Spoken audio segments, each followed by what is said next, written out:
Ngayong araw tayo po ay gagawa ng natural na antibiotics. Ito ang mga gagamitin natin. Ang una ay bawang. Tapos itong pure wild honey.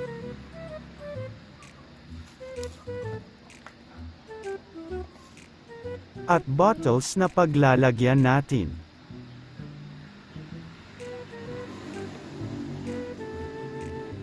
Babalatan muna natin ang bawang bago nating ilagay sa bottle.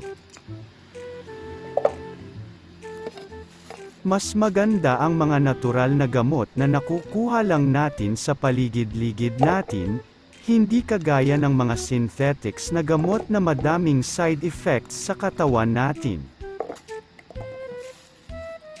Kagaya nitong bawang, ang bawang ay isang kilalang halaman na karaniwang ginagamit sa maraming lutuin. Ang maputing bungang ugat nito ay may angking lasa at amoy na gustong-gusto na pampalasa ng mga lutuin.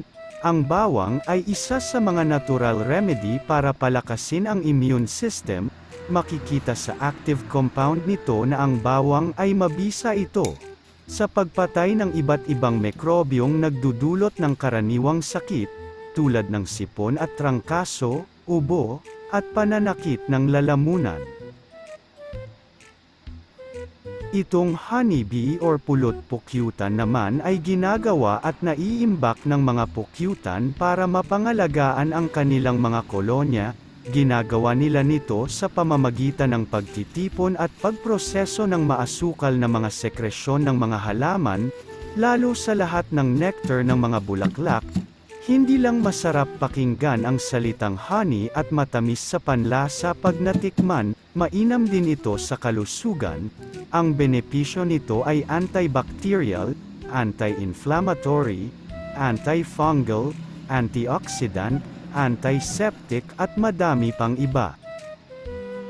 At ang pure wild honey ay tumutulong para mas mabilis na maabsorb ng katawan ang calcium na nakukuha sa gatas at iba pang bitamina, mabisang panlaban sa sipon at iba pang respiratory infections, nakapagpapagaling sa gastrointestinal ulcer, at tumutulong sa maayos na pagdumi.